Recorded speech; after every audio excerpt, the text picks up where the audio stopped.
چنان سوالای ابلهانه میتن، چنان سبحان الله یک گپ سه بار میفهمونیش با همون مایده کرده با ایسری نو پرسیدن میگیره.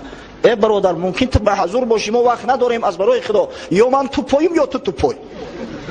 و نخواه یک گپ هر یک کلمه‌ش برات بفهمونن سه بار بگند با همون سوالای ایسری نو بتی.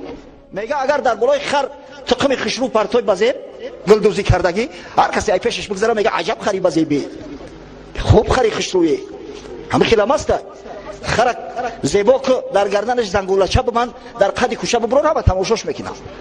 از همین خاطر لباس زیبا و آزاده پوشه، اما لباس زیبا و آزاده تو باید سنتی باشه. شما باید به محمد صلی الله علیه و سلم تقلید کنید، با دالچه و گبنه ها نه، با پیر کردن ها نه، با پیغمبر خود تقلید کنید. لباس تازه و آزاده و خوشرو پوشه و سنتی باشه. بیجی بی رنگش زردای سریدیل تای نابوتش پوشیده هم بگه سنتی باشد. پس سوال بچه ها آداب داره، خواهش میکنم همه آداب رعایت کنی، آدابی سوال کردن رعایت کنی. زمانهای پیش هیچ یک زنگ تلفن رد نمیکردم، همش همه برداشتم پای در پای، اما امروز دیگه عصب خراب کردیم. چنان سوالای ابلهانه میتن، چنان سبحان الله یک گپ سه بار میفهمونیش با همون مایده کرده با ایسری نو پرسیدن میگیره. ای برادر ممکن تو به حضور باشیم و وقت نداریم از برای خدا، یا من تو پاییم یا تو پای. و نخواه یک گپ هر یک کلمه‌ش برات بفهمونن سه بار بگند با همون سوالای ایسری نو بتی. پس آداب سوال از حضرت جبرئیل علیه السلام با آموزه. حضرت گفت یا رسول الله اخبرنی عن الاسلام، ای حبیب خدا، ای پیغمبر خدا، از اسلام مرا آگاه کن. چقدر کوتاه اما در برابر خود نگاه کنه که این اسلام چه یک مفهومی وسیع است. یک سوال شامل داد با آدابانه، گپ زیاد نگفت. اصلا همین لقلقی بیهوده در کار نیست. بچه‌ها بسیار گپ زدن عادت نکنید، با کم گفتن فکر خودتون بیان کردن یاد بگیرید. خدای تعالی وقتی که جنت وصف میکنه میگه در جنت لغو نیست، لا یسمع فیها لغوا، نمیشنوه در اونجا میگه گپی لغو، گپی بیهوده. گپی بیهوده عمر انسان از ضایع میکند. همین گپی لقلقی بیهوده باشد عمر از ضایع میکنه. از همین خاطر بزرگان میگن که اگر گپی خیر گفتن نمیتونی خاموش باش. همون خاموشی هم ادب است، خاموشی هم عبادت است. پیغمبر خدا صلی الله علیه و سلم گفت الا اخبرکم بایسر العباده و اهونها علی البدن، شما را آگاه سازم از سبکترین عبادت ها که بر بدن شما هیچ مشکلی حاصل نمی سازد. گفتم بله یا رسول الله. حضرت گفت الصمت و حسن الخلق، سبکترین عبادت ها دو چیز است، یکی خاموشی، دوم اخلاق حسنه. ببینید خاموشی را رسول الله صلی الله علیه و سلم عبادت خواند. در حدیث امام بخاری آمده است، از حضرت ابو هریره روایت میکند که پیامبر خدا صلی الله علیه و سلم فرمود من کان یؤمن بالله والیوم الاخر فلیقل خیرا او لیصمت. هر کسی که ایمان به خدا و به روز آخرت دارد پس باید یا گپی خیر بگه، گپی خوب بگه، یا خاموش ایستد. فلیقل خیرا او لیصمت. خاموش ایستادن هم ببینید عبادت است. گپی خوب گفتن نمیتونی خاموش باش، دهنت پوش. خداوند ما را دو گوش داده است، یک زبان، تا اینکه بسیارتر گوش کنیم. امام غزالی درباره خاموشی گپ میزند و میگه گوش کنید بچه‌ها. ببینید اصلا همین کلام سخن چهار نوع می شود. یکم کلامی که مطلق زیان داره، سر تا پا هم زیان است، مثلا غیبت، مثلا دروغ. این کلامی هست که سر تا پا هم زیان است، همه در جان صاحبش جور است. دوم کلامی که سر تا پا هم ثواب است، خیر است، امری به معروف و نهی از منکر، ذکر خدای عزوجل. سوم کلامی که هم سود دارد هم زیان، هم فایده دارد هم نقصان. چهارم کلامی که نه سود داره و نه زیان، نه فایده داره و نه نقصان. بعد میگه او کلامی که سر تا پا هم زیان است، از او اجتناب ورزیدن مسلمان واجبه. میخواهی که جان در عذاب نباشه باید از سخنی که همش زیان است زبان تا باز بداری، خاموش باشی. خاموش ایستادن واجب است. کلامی که هم فایده دارد هم ضرر، البته که ضررش ای فایدهش زیاد است، از اما خاطر بهترش که او کلام نگوی. در کلامی که هم فایده داره و هم ضرر بهترش رو نگوی. سیوم کلامی که نه فایده داره و نه ضرر، این گپی لغو و بیهوده ای، گپی بی معنی ای، عمر ضایع ساختن ای. پس باید ایش هم نگوی. چیمون؟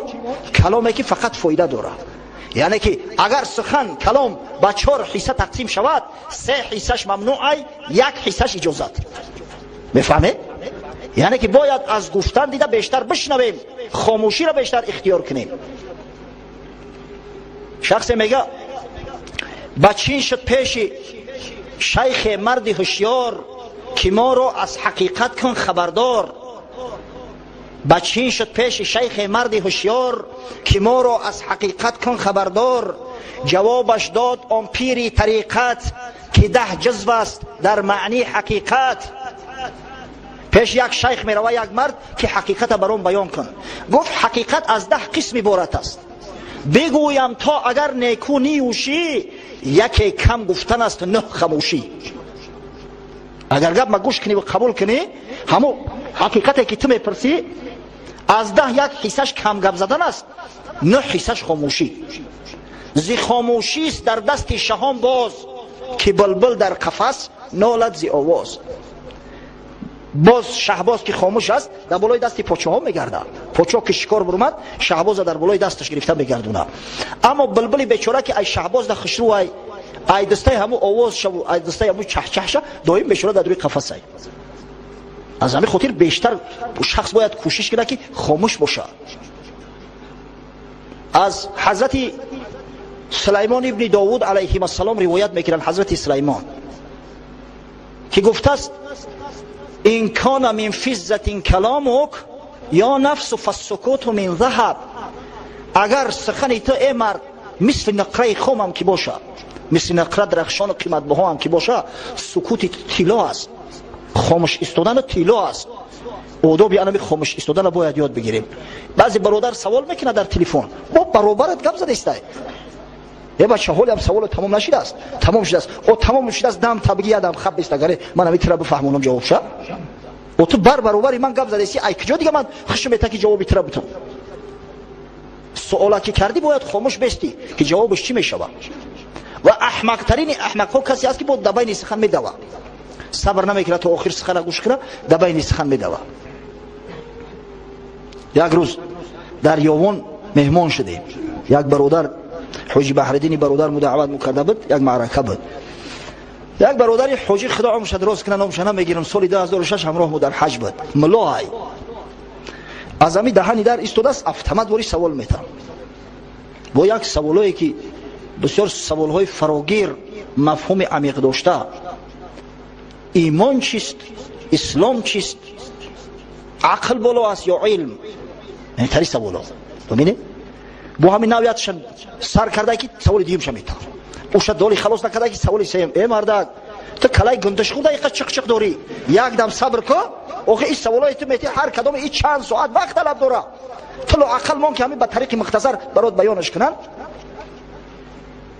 نشانه حماقت انسان وقتی ظاهر میگرده که طاقت نداشته باشه، صبر نداشته باشه که یک شخص سخن کلامش خلاص کنه و در بین دیگه بدوه.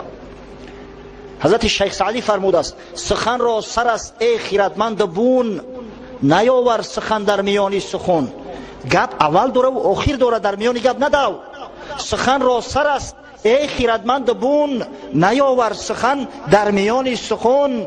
خداوندی تدبیر و فرهنگ و هوش، نگوید سخن تا نبیند خموش.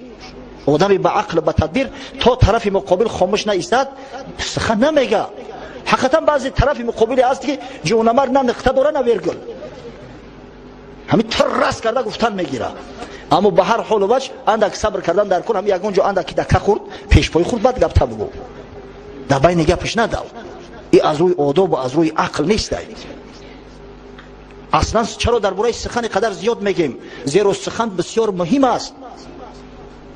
بهترین گوهر گنجینه هستی سخن است. سخن ار جان نبود مرده چرا خاموش است؟ این سخن که جان نباشه مرده برای چی گپ نمیزنه؟ انسان با سخنش دانسته میشوه. کمال عقل انسان یا بی عقلی انسان با سخن گفتنش دانسته میشوه. حضرت میرزا صاحب تبریزی بسیار شاعری با قوت، یک عالم شرعی هم بود. گفته است در سخن گفتن خطای جاهلان پیدا شود، تیر کج چون از کمان بیرون رود رسوا شود. جاهل مرد وقتی که سخن اثر کرد میفهمی کی ای. همین تیر اگر کجله باشه و از کمان زدیش بعد معلوم میشه که چی به دستی.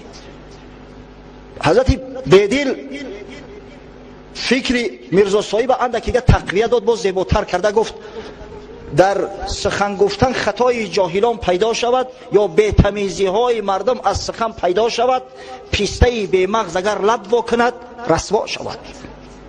از همین خاطر بهترش خاموش باشی، بسیار گپ نزنی. شیخ سعدی روایت میکند که یک مرد فرزندش برد پیش عالما تعلیم علم داد، صاحب علم شد، اما جوانی به تجربه بود. حالی در معرکه میآید عالما گپ میزنند این خاموش است. یک روز در خانه مزاحمتش کرد که پسر جان آخی ترم علم خوندی، همون چیزای خوندگی تا کم کم بگو، همین مردم بفهمن که ترم میدونی. گفت پدر جان من میترسم که با یگان سوال میتن که نمیدونم، شرمنده میشم. از اون بهتر نیست که خاموش بستم. مرد پنهان بود به زیر زبان، تا نگوید سخن ندانندش. نه گوید لبیب خوانندش، زیشت گوید سفه دانندش. مرد در زیر زبانش نهفته. یک روایت، یک خبر حضرت علی رسیده است که گفت المرء مخبوء تحت لسانه، مرد پنهان است، پوشیده است در پشت زبانش، در زیر زبانش. مرد پنهان بود به زیر زبان، تا نگوید سخن ندانندش. نه گوید لبیب خوانندش. گپی خوب که گفت میگن این مدام به عقل بدست، دانشمند بدست. زیشت گوید سفه خوانندش. نه که اگر گپای احمقانه گفت، گپای بی تمیزی گفت، بی معنی گفت، در اون صورت میگن این احمق بدست، این بی عقل بی فراست بدست. همین خاموشی بخاطر یک شوکت داره، یک شکوه داره. دیده ای که اگر یک کس خاموش باشه خیلی آدم در اندیشه میغلطه که این چی کسه.